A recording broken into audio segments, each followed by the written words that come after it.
permíteme hablarte de un hombre que, hasta hace poco, veías en las noticias, en los periódicos, en las pantallas de tu televisor. El Papa Francisco.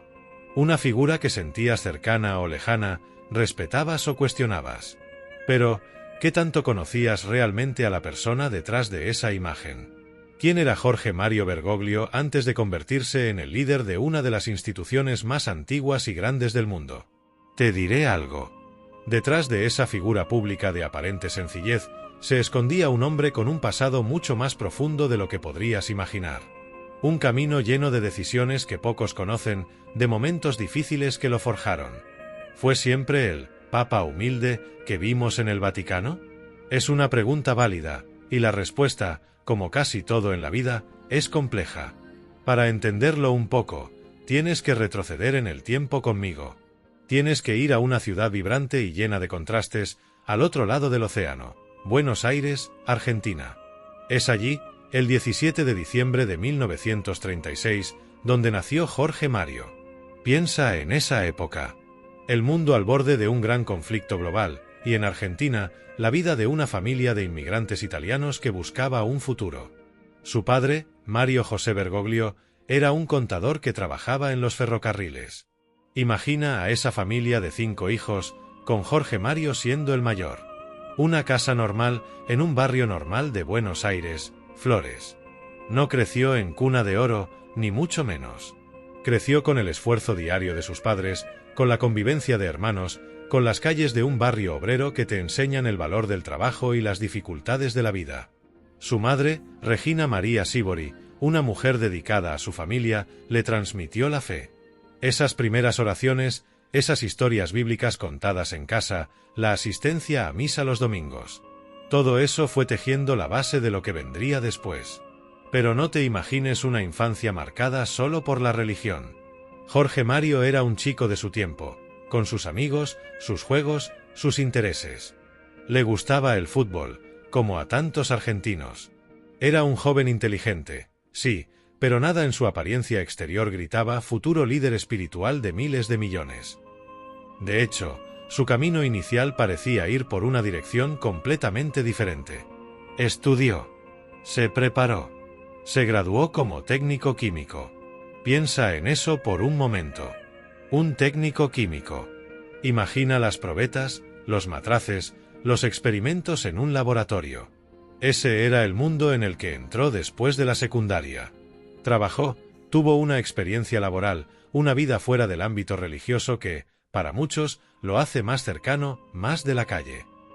Podrías pensar que con esa formación científica, la vida religiosa quedaría relegada a un segundo plano, a una simple práctica dominical. Pero la vida da giros inesperados. Y el giro en la vida de Jorge Mario fue, según él mismo contó alguna vez, un momento de profunda revelación. Un 17 de septiembre, mientras iba de camino a una fiesta de estudiantes, sintió una necesidad inexplicable de entrar en una iglesia. Y allí, tras una confesión, algo dentro de él cambió para siempre. Ese fue el punto de inflexión. Dejó atrás el mundo de la química, el potencial de una carrera más tradicional, para seguir una llamada que resonaba en su interior con una fuerza arrolladora. Una llamada que lo llevó a la compañía de Jesús. Y aquí es donde la historia empieza a tomar matices más complejos. Los jesuitas no son una orden religiosa cualquiera. Son conocidos por su riguroso entrenamiento intelectual, su disciplina, su compromiso con la educación y sí, también por su historia de influencia y a veces de controversia dentro de la Iglesia. Entrar en los jesuitas no era simplemente ponerse un hábito, era someterse a años de formación intensa, de estudio, de discernimiento. Era aprender a obedecer, a cuestionar, a servir en los lugares donde la Iglesia más lo necesitara, a menudo en las fronteras de la fe y la sociedad. ¿Qué encontró Jorge Mario en esa formación jesuita que lo marcó tan profundamente? ¿Qué desafíos enfrentó en esos primeros años que lo prepararon para lo que vendría décadas después? Porque no te equivoques, el camino no fue fácil. La vida religiosa, como cualquier otra vida comunitaria, tiene sus complejidades, sus luchas internas, sus pruebas de fe y de carácter. Piensa en ese joven que dejó el laboratorio para entrar a un seminario, para estudiar humanidades, filosofía, teología. Un camino que lo llevó a Chile por un tiempo, luego de regreso a Argentina. Un aprendizaje constante, no solo de libros, sino de personas, de realidades sociales, de las entrañas de una sociedad que empezaba a agitarse. Es fácil ver hoy al Papa Francisco, con su imagen de humildad y cercanía, y pensar que siempre fue así, que esa sencillez le salió de manera natural desde niño.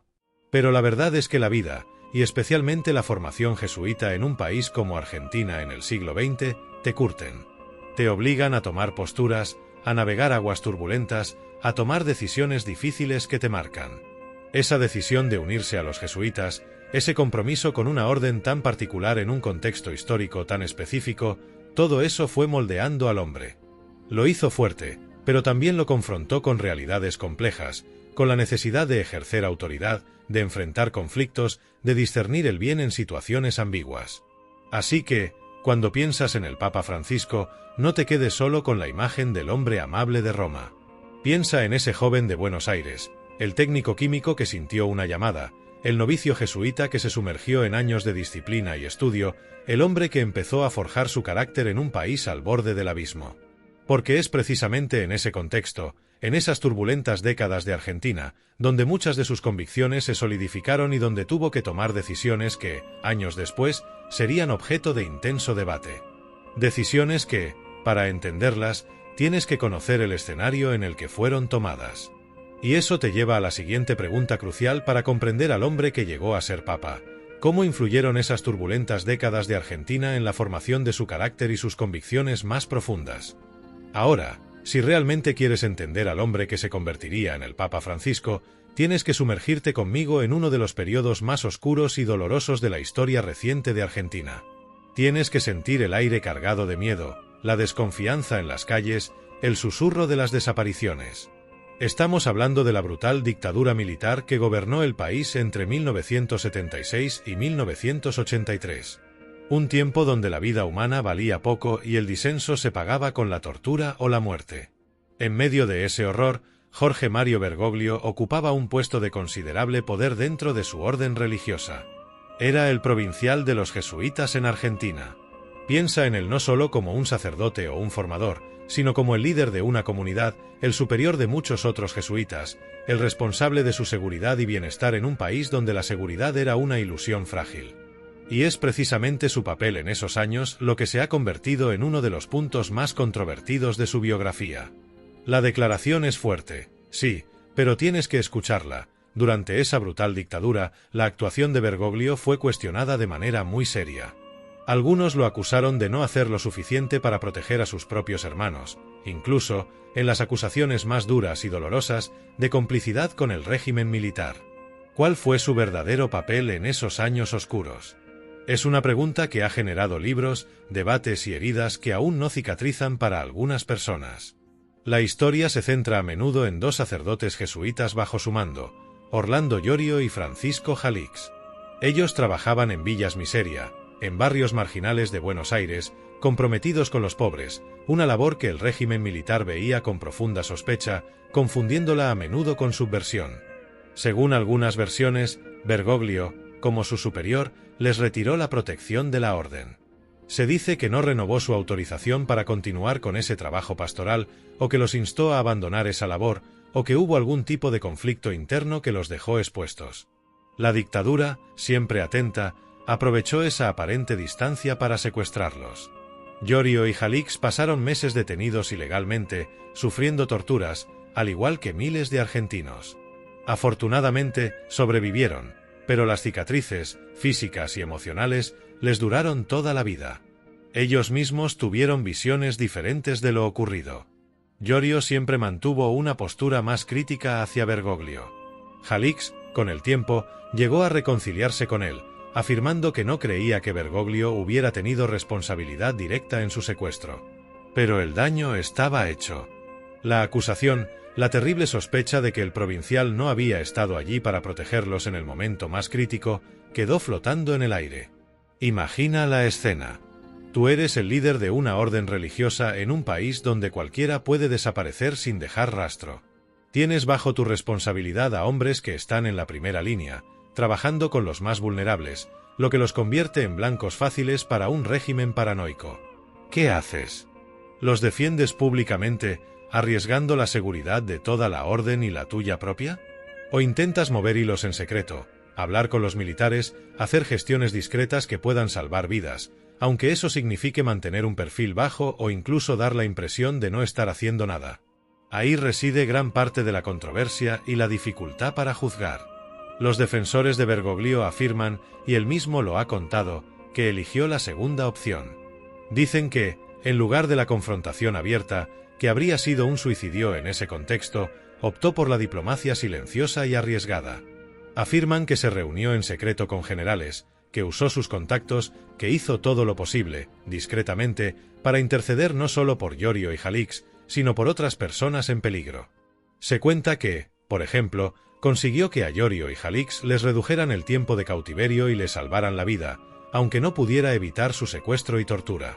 Se dice que ayudó a otras personas a esconderse o a salir del país.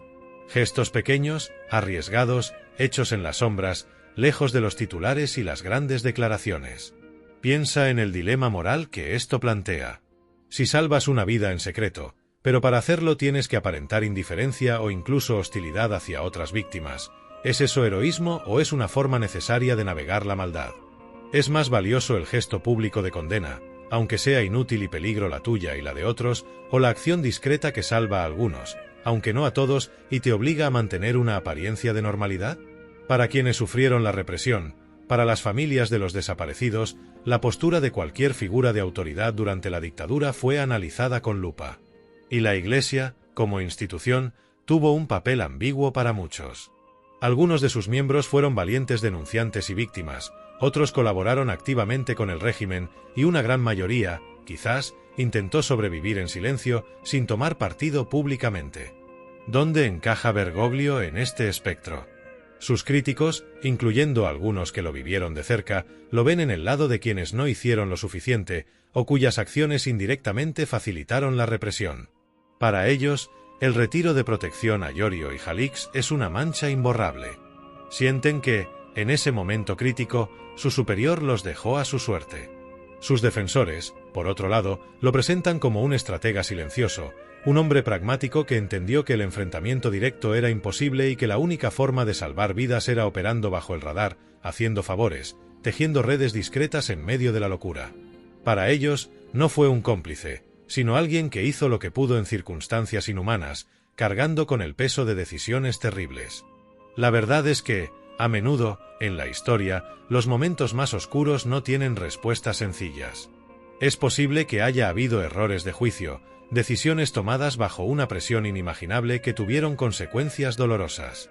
Es posible que sus acciones secretas salvaran vidas, pero que al mismo tiempo no fueran suficientes para quienes esperaban una postura más firme y pública por parte de la Iglesia.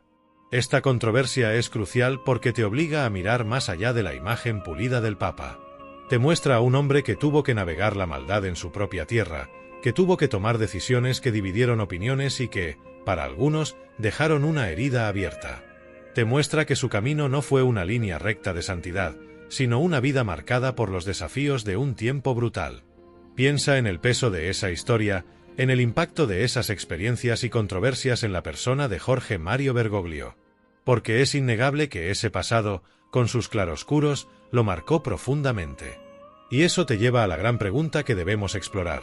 Más allá de las polémicas de su pasado, ¿cómo un hombre con esta historia, con estas experiencias tan complejas y dolorosas, llegó a ocupar el cargo más alto de la Iglesia Católica, convirtiéndose en el líder espiritual de miles de millones de personas en todo el mundo?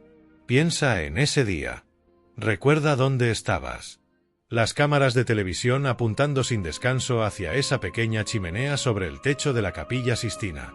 Miles de personas agolpándose en la plaza de San Pedro, desafiando la lluvia y el frío, con la mirada fija, esperando. El mundo entero conteniendo el aliento. Había un asiento vacío en el trono de Pedro, un lugar que necesitaba ser ocupado tras la renuncia histórica e inesperada de Benedicto XVI. Y dentro, a puertas cerradas, 77 cardenales se reunían en un cónclave que, se decía, buscaba desesperadamente un nuevo rumbo para la Iglesia. El ambiente estaba cargado de expectación, sí, pero también de tensión. La Iglesia venía de años difíciles, marcada por escándalos, por la sensación de que se necesitaba un cambio profundo. Se hablaba de diferentes candidatos, de distintas visiones para el futuro. Las quinielas iban y venían, analistas y vaticanistas especulaban sobre quién sería el elegido, qué perfil buscarían los cardenales. Un italiano para recuperar el centro, un europeo fuerte para reafirmar la tradición, quizás alguien joven para inyectar nueva energía. Pero pocos, muy pocos, tenían en el radar al hombre que, de repente, acapararía todas las miradas. Las votaciones secretas se sucedían. Una fumata negra tras otra. La paciencia de la multitud en la plaza se ponía a prueba. Y entonces, sucedió. Ese miércoles, 13 de marzo de 2013. El humo grisáceo comenzó a adquirir un tono inconfundible. Blanco. Un clamor se elevó de la plaza. Campanas empezaron a sonar en toda Roma. Habemus papam. Había un nuevo líder. Pero, ¿quién? Todos esperaban el nombre. Se escuchó el saludo del cardenal protodiácono, Annuncio vobis gaudium magnum. Te anuncio un gran gozo. Y entonces, el nombre. Habemus papam. Eminentissimum acer reverendissimum dominum Georgium Marium. Georgium Marium. Jorge Mario. La multitud murmuraba, ¿quién? ¿Quién es Jorge Mario? Y la sorpresa se hizo mayúscula cuando se completó el anuncio, Sanctae Romanae Ecclesiae Cardinalem Bergoglio. Bergoglio. Jorge Mario Bergoglio. Argentino. Arzobispo de Buenos Aires. La incredulidad se apoderó de muchos. ¿Un papa de Argentina? ¿El primer papa de América Latina en la historia? ¿El primer papa del llamado fin del mundo, como él mismo diría después? Era algo que, sinceramente, muy poca gente había anticipado de verdad. Piensa en el impacto de ese momento. De repente, la cabeza visible de la Iglesia Católica, una institución con una historia de 2 milenios y tradicionalmente centrada en Europa, era un hombre venido de un continente que, aunque mayoritariamente católico, nunca había tenido un papa. El primer papa no europeo en más de 1200 años. El primer papa del hemisferio sur. Y, sumándole otra capa de sorpresa, el primer jesuita en ser elegido obispo de Roma. Una orden que, por su propia naturaleza y su voto de obediencia directa al papa, históricamente había evitado que uno de los suyos ocupara ese cargo. Era un cambio sísmico. Una ruptura con la tradición de una manera que nadie había visto venir, al menos no con esa magnitud. Pero esto nos lleva directamente a la pregunta que inevitablemente surge y que sigue flotando en el aire. ¿Fue su elección la pura y simple obra del Espíritu Santo, esa guía divina en la que creen los católicos para la elección de su líder, o hubo complejas maniobras políticas? Negociaciones silenciosas y alianzas entre bambalinas en ese cónclave para asegurar que fuera precisamente el forastero de Argentina, quien dirigiera la Iglesia en un momento tan crítico? Es una pregunta delicada, ¿verdad? Hablar de política en el Vaticano, hablar de estrategias y acuerdos entre cardenales, puede sonar casi irreverente para algunos. Pero la realidad es que la Iglesia, además de ser una comunidad de fe, es una institución humana, con su propia estructura de poder, sus diferentes corrientes de pensamiento, sus grupos de influencia. Los cardenales, al entrar en cónclave, son príncipes de la Iglesia, sí, pero también hombres con sus propias ideas sobre el futuro, con sus simpatías y sus reservas hacia diferentes candidatos. Las teorías sobre lo que realmente ocurrió a puerta cerrada en la Capilla Sistina son muchas. Se habla de grupos de cardenales reformistas o progresistas que veían en Bergoglio al líder capaz de sacar a la Iglesia del estancamiento, de afrontar los escándalos, de acercarse de nuevo a la gente. Se dice que su perfil, su austeridad conocida, su experiencia pastoral en una gran diócesis, su nacionalidad no europea lo convertían en el candidato ideal para esos cardenales que buscaban un cambio drástico. Quizás, argumentan algunos, hubo acuerdos discretos, conversaciones previas, movimientos estratégicos para consolidar los votos en torno a su figura, superando a otros candidatos que partían como favoritos. No se trata de acusar a nadie de malas intenciones, sino de reconocer que en un proceso donde hombres toman una decisión de tal magnitud, influyen muchos factores, no solo la oración y el discernimiento espiritual. Por otro lado, la fe católica enseña que el Espíritu Santo es quien realmente guía a los cardenales en su elección. Que, a pesar de las debilidades humanas, las agendas personales o los posibles lobbies, es la voluntad divina la que finalmente prevalece. Desde esta perspectiva, la elección de Bergoglio no sería resultado de la política, sino de la acción directa de Dios, eligiendo al hombre adecuado para el momento adecuado. Piensa en la tensión entre estas dos visiones. ¿Es posible que ambas sean ciertas? ¿Que el Espíritu Santo actúe precisamente a través de las interacciones humanas, de las conversaciones y discernimientos de los cardenales? ¿O son excluyentes? ¿Fue pura intervención divina o pura estrategia humana? Es una pregunta que quizás nunca tenga una respuesta definitiva que satisfaga a todos, una pregunta que te invita a reflexionar sobre la naturaleza misma de la elección papal. Lo que sí sabemos con certeza es que, una vez elegido, Jorge Mario Bergoglio hizo algo más que simplemente aceptar el cargo. Tomó un nombre que era una declaración de intenciones: Francisco. Un nombre que evocaba inmediatamente la pobreza, la sencillez, el amor por la creación y el servicio a los más necesitados, siguiendo el ejemplo de San Francisco de Asís. Este simple gesto, la elección de ese nombre, ya te decía mucho sobre el tipo de papado que él quería inaugurar. Y esa intención de un papado diferente, de un liderazgo que volviera a lo esencial, nos lleva directamente a la siguiente gran pregunta sobre Francisco. Porque una vez que fue elegido, una vez que el mundo escuchó su nombre y vio su figura en el balcón, él comenzó a actuar de una manera que sorprendió a muchos.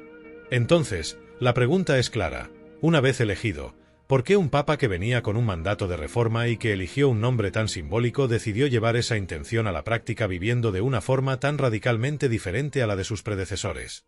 ¿Qué lo llevó a romper con siglos de protocolo y tradición desde el primer día? Su elección ya había sido un terremoto, un cambio radical en el mapa de la Iglesia. Pero la verdadera sorpresa llegó inmediatamente después. Apenas salió al balcón, saludó con un simple buenas tardes, un saludo cotidiano que desentonaba con la solemnidad esperada. Y eso fue solo el principio. Piensa en la imagen tradicional de un papa. Los ropajes elaborados, la solemnidad de los gestos, la distancia reverencial. Francisco, desde el primer día, pareció empeñado en desmontar esa imagen pieza a pieza. Te negaste a subirte a la limusina papal y preferiste un coche más sencillo. Te negaste a vivir en el lujoso Palacio Apostólico, residencia de los papas durante siglos, y elegiste una habitación simple en la Casa Santa Marta, la residencia para visitantes dentro del Vaticano. Viste a un papa que llevaba su propia maleta al subir al avión, que usaba zapatos negros normales en lugar de los tradicionales mocasines rojos papales, que vestía vestimentas más sencillas y menos ornamentadas. Cada uno de estos gestos, aparentemente pequeños, eran como alfileres que pinchaban la burbuja de la pompa vaticana. ¿Qué intentaba decirte con todo eso? ¿Era pura pose para ganar popularidad, o era una manifestación genuina de su deseo de una iglesia más pobre y cercana a la gente? Esta sencillez exterior se acompañó de un cambio de tono en su mensaje. Hablaba menos de condenas y más de misericordia. Menos de reglas rígidas y más de acompañamiento pastoral. Insistía en que la Iglesia debía ser un hospital de campaña para curar heridas, no un club de perfectos que excluye a quienes no cumplen todos los requisitos. Fue en este contexto donde pronunció una de sus frases más famosas y controvertidas. Cuando le preguntaron sobre un sacerdote con inclinaciones homosexuales, su respuesta fue directa: ¿quién soy yo para juzgar? Una frase que resonó en todo el mundo, especialmente entre aquellos que se sentían marginados por la Iglesia debido a su orientación sexual. Para muchos, fue un soplo de aire fresco, una señal de esperanza, un cambio largamente esperado hacia una actitud más acogedora y menos condenatoria. Pero para otros, esa frase fue una auténtica alarma.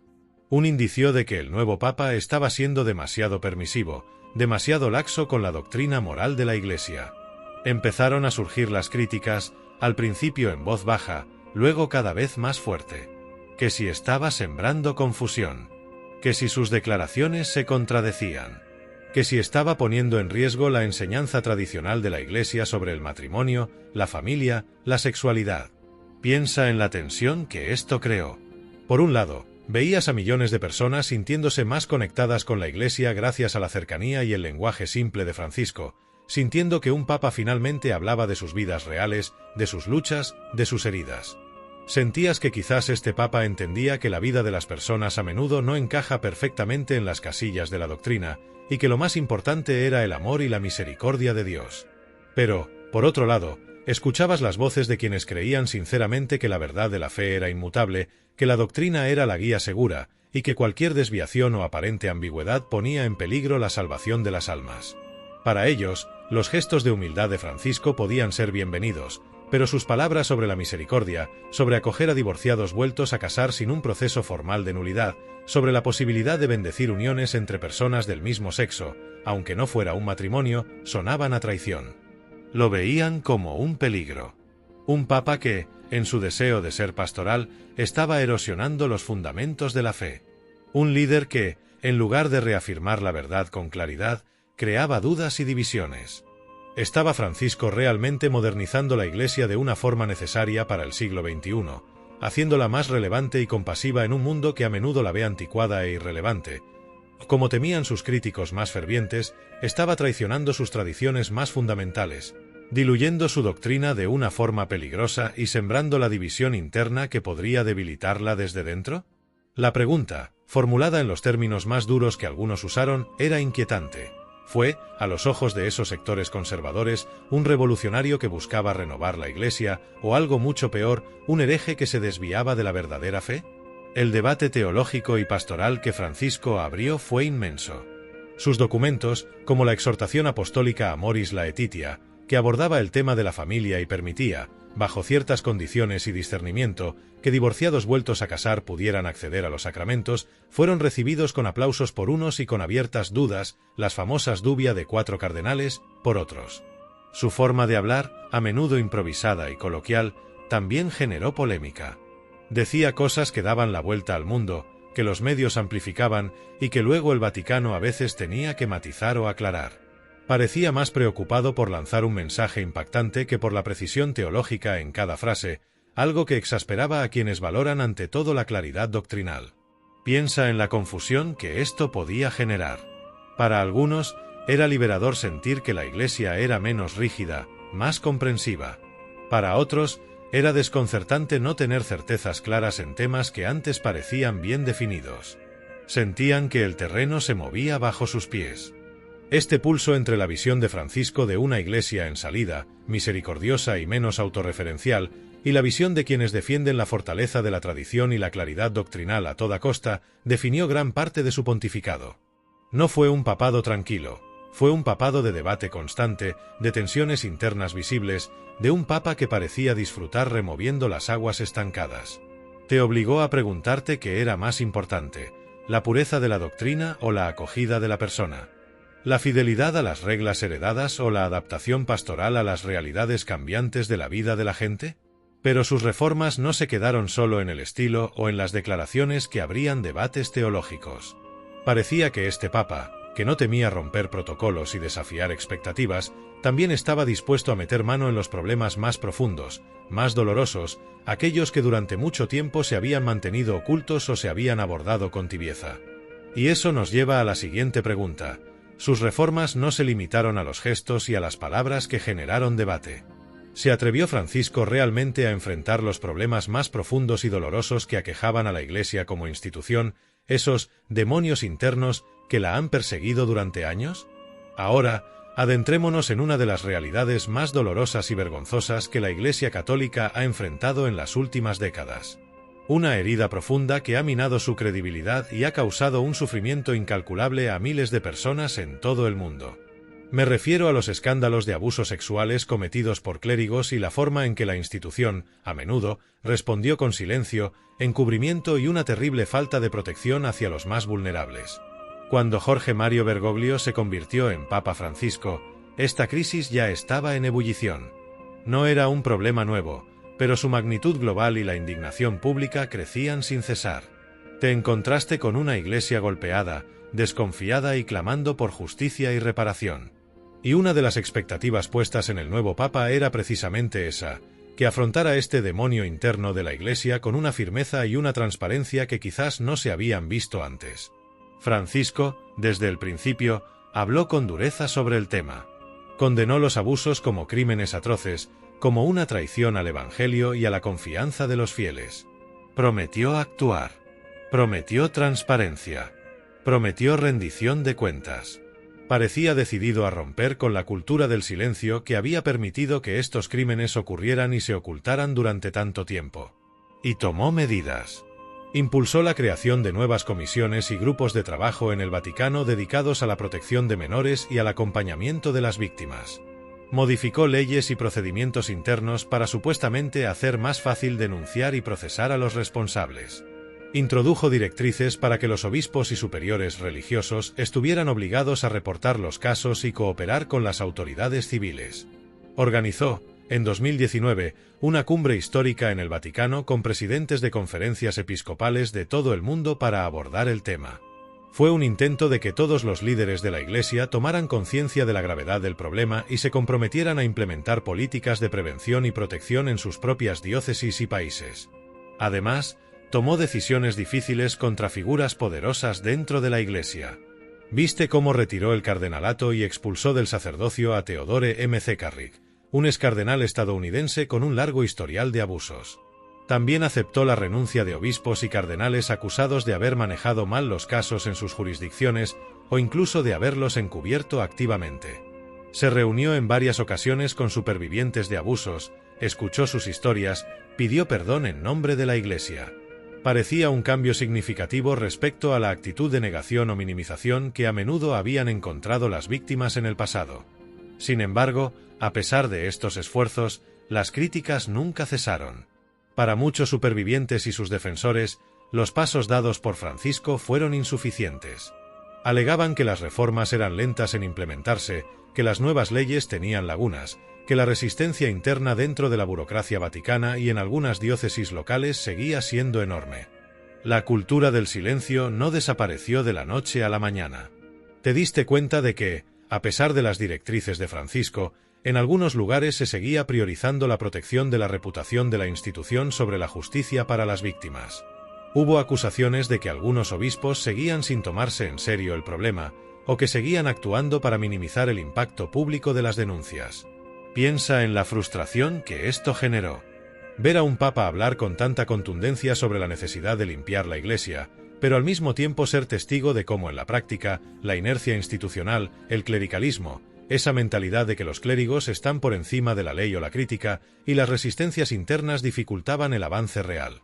Era como si la Iglesia estuviera luchando contra sus propios demonios internos, y esa batalla fuera mucho más dura de lo que nadie, quizás ni siquiera Francisco, había anticipado. Surgieron casos que pusieron a prueba su compromiso. Situaciones complejas donde las acusaciones implicaban a figuras de alto rango o donde la evidencia no era clara o era difícil de obtener debido al paso del tiempo y la falta de colaboración en el pasado. Cada uno de estos casos reabría las heridas y generaba dudas sobre si la voluntad de transparencia era total o si aún existían áreas intocables. Y esto nos lleva a la pregunta dolorosa, pero necesaria. Los escándalos de abusos sexuales han sacudido a la Iglesia Católica durante décadas, minando su credibilidad y causando un dolor inmenso a miles de almas. ¿Pudo el Papa Francisco, con sus esfuerzos declarados de transparencia, rendición de cuentas y lucha contra el encubrimiento, realmente limpiar esta institución centenaria de sus demonios internos, o la resistencia fue demasiado fuerte? Las heridas demasiado profundas y los problemas demasiado sistémicos para que un solo pontificado pudiera resolverlos por completo y sanar por fin esas llagas? Es una pregunta que quizás no tenga una respuesta sencilla y definitiva ahora mismo. Algunos dirán que Francisco hizo más que cualquier otro papa para enfrentar esta crisis, que puso el tema en la agenda global de la Iglesia y sentó bases importantes para el futuro.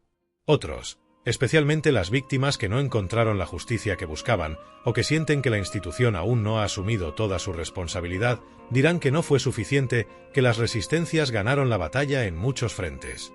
Piensa en la dificultad de esa tarea. Intentar cambiar una cultura institucional arraigada durante siglos, exigir cuentas a personas que estaban acostumbradas a gozar de impunidad, y hacerlo en una organización tan vasta y diversa como la Iglesia Católica, dispersa por todo el mundo. Mientras Francisco lidiaba con estos inmensos desafíos internos, intentando sanar las heridas de su propia casa, el mundo exterior seguía su curso, lleno de sus propios problemas y divisiones.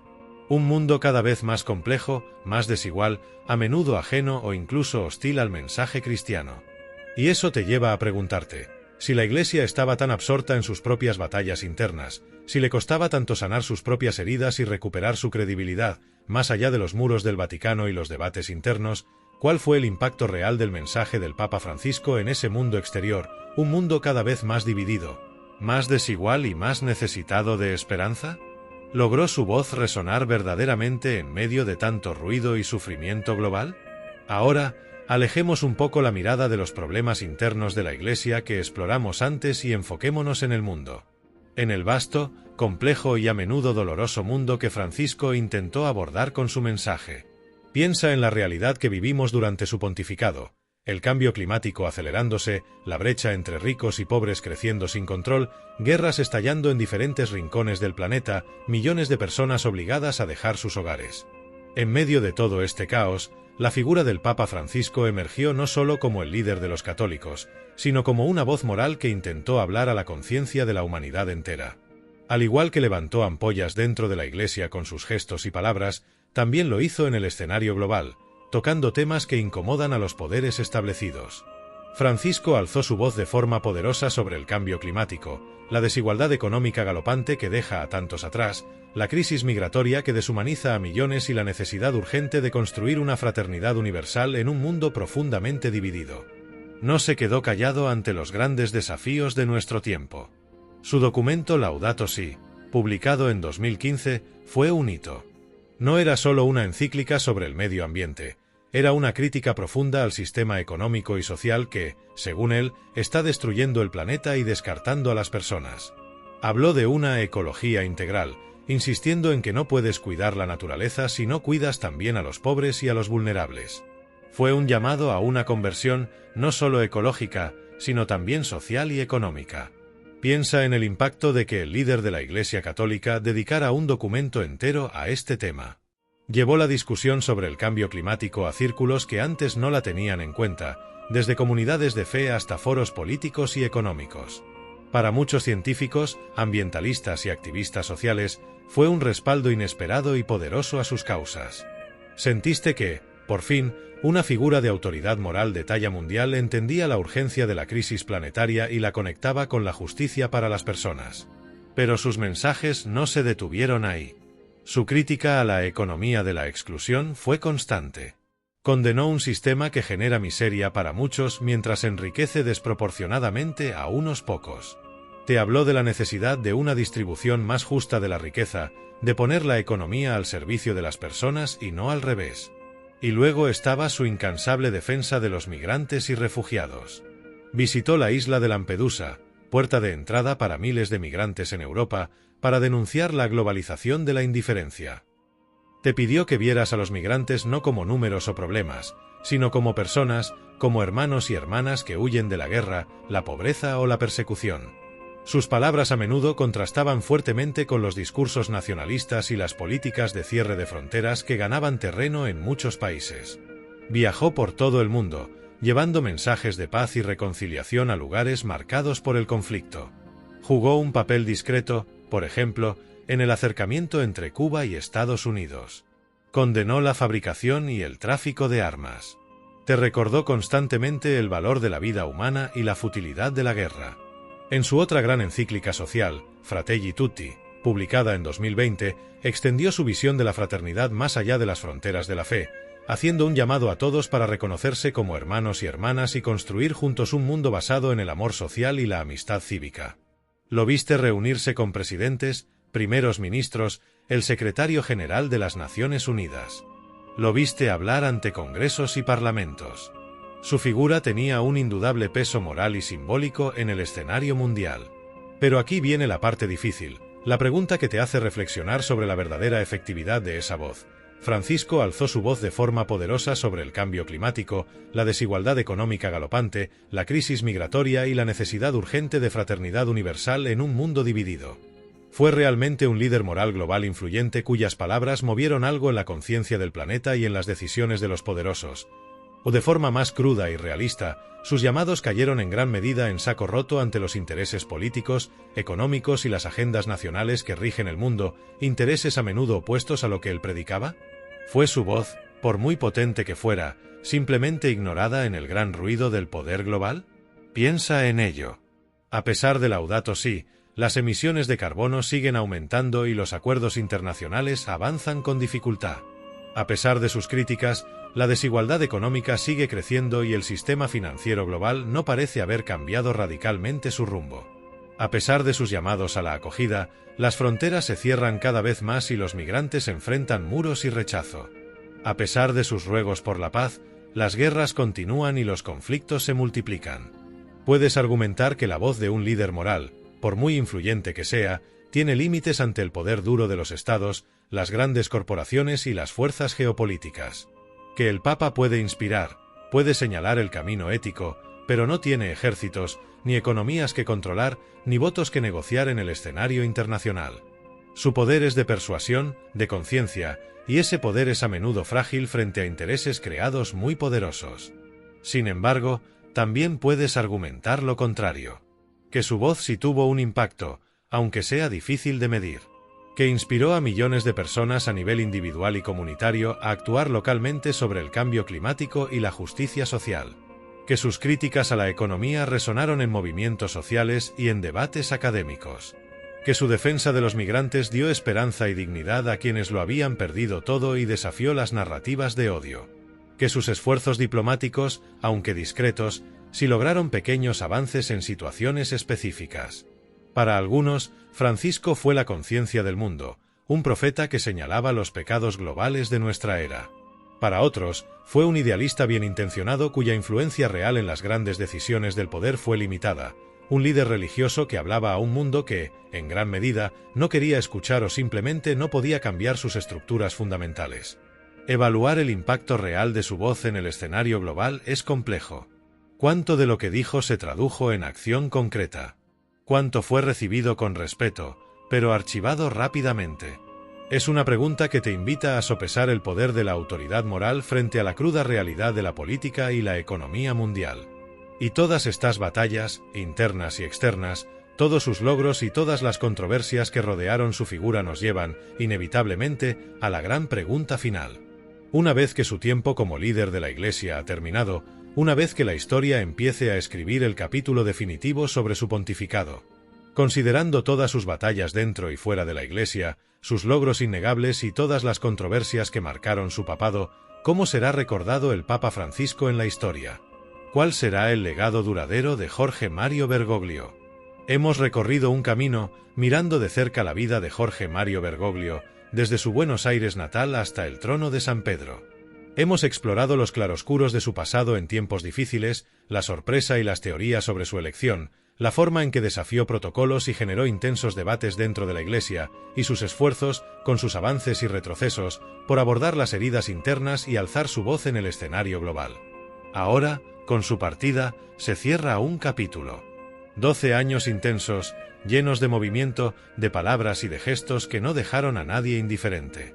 Y mientras la historia empieza a acomodar su figura en sus páginas, surge la pregunta definitiva, la que intentará dar sentido a todo lo que vimos. Con su partida, termina simplemente la era de Francisco, un paréntesis de 12 años con un estilo particular, una especie de experimento papal que ahora toca a su fin, o sentó realmente las bases.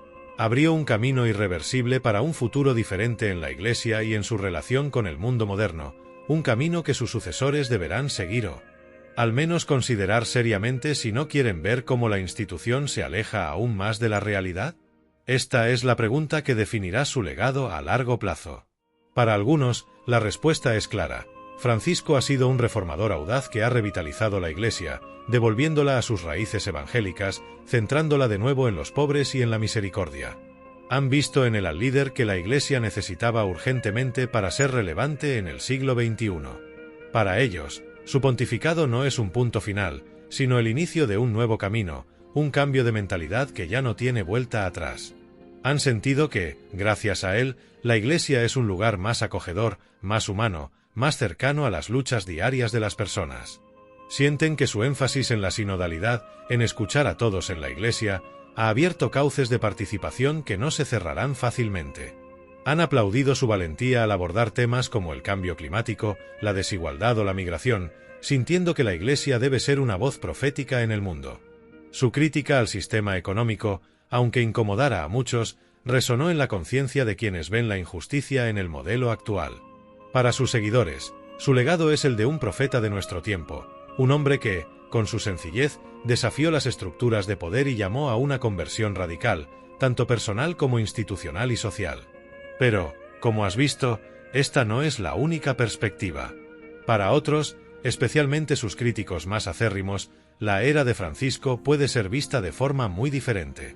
Pueden considerarla un periodo de confusión, donde la doctrina pareció relativizarse en aras de una pastoralidad mal entendida. Temen que su énfasis en la misericordia sin una clara llamada a la conversión haya debilitado la identidad católica y sembrado la duda entre los fieles. Para ellos, los cambios impulsados por Francisco pueden parecer superficiales, o incluso perjudiciales, erosionando la solidez de la tradición que, a su juicio, es el ancla de la fe. Ven en su pontificado un aumento de las tensiones internas, una polarización entre diferentes visiones de la Iglesia que él, quizás involuntariamente, hizo más visibles. Temen que los problemas de fondo, como los abusos, no se hayan resuelto de manera definitiva, y que las reformas en el Vaticano hayan sido incompletas o ineficaces frente a las resistencias arraigadas. Para estos críticos, el legado de Francisco podría ser el de un pontificado que, en su intento de modernizar la Iglesia, la desdibujó y la hizo más vulnerable a las presiones del mundo moderno. Esperan que el próximo Papa enderece el rumbo, reafirme la tradición y restaure una mayor claridad doctrinal. Piensa en los desafíos que deja a sus sucesores. La crisis de los abusos sigue exigiendo una vigilancia constante y una cultura de rendición de cuentas que aún debe consolidarse plenamente en todas partes. Las tensiones internas en la Iglesia, entre diferentes sensibilidades teológicas y pastorales, no desaparecerán por arte de magia. La relación con el mundo moderno, con sus avances científicos y tecnológicos, sus cambios sociales y culturales, y sus preguntas sobre la fe, sigue siendo un desafío enorme. La tarea de llevar el mensaje cristiano en un mundo cada vez más secularizado en algunas partes y con un auge de otras religiones en otras, es monumental. ¿Serán las semillas de cambio que sembró Francisco lo suficientemente fuertes como para echar raíces profundas y perdurar más allá de su pontificado? ¿O se marchitarán si el próximo Papa tiene una visión diferente o enfrenta una resistencia mayor? Algunas de sus reformas, como las estructuras de la curia o ciertas normas sobre la protección de menores, están plasmadas en documentos legales y requieren una nueva acción papal para ser deshechas. Pero su mayor legado, quizás, no esté en las leyes, sino en el espíritu que intentó infundir, un espíritu de cercanía, de audacia pastoral, de preocupación por los marginados, de diálogo con el mundo. Ese cambio de espíritu es más difícil de borrar. Ha inspirado a una generación de clérigos y laicos. Ha cambiado la percepción que muchos no católicos tenían del papado. Ha puesto sobre la mesa debates que ya no pueden ser ignorados. La historia, con la perspectiva que solo el tiempo da, será quien emita el juicio definitivo sobre el pontificado de Francisco. Analizará sus decisiones, sus aciertos y sus errores, el contexto en el que actuó y las consecuencias a largo plazo de sus acciones. Verá si las semillas que sembró germinaron y dieron fruto, o si fueron sofocadas por la maleza de la inercia institucional o la oposición interna. Lo que sí parece innegable es que Jorge Mario Bergoglio, el hombre que llegó del fin del mundo, no fue un papa de transición en el sentido de pasar desapercibido. Fue un papa que sacudió, que desafió, que inspiró y que polarizó. Un líder que obligó a la Iglesia a mirarse al espejo y al mundo a prestar atención a su voz. Su figura, con toda su complejidad, con su pasado marcado por la historia de su país, con su elección sorprendente, con su estilo rompedor y sus batallas por la reforma y la justicia, ya está grabada en los anales de la historia. Fue el Papa Francisco, un pastor que, a su manera única, marcó una era, dejando tras de sí un camino abierto y una Iglesia que deberá seguir discerniendo por dónde quiere ir ahora. Y así, el telón cae sobre el pontificado de Jorge Mario Bergoglio, el Papa Francisco. Un hombre que te desafió, que te conmovió, que te hizo plantearte preguntas incómodas y necesarias sobre la fe, el poder y el mundo.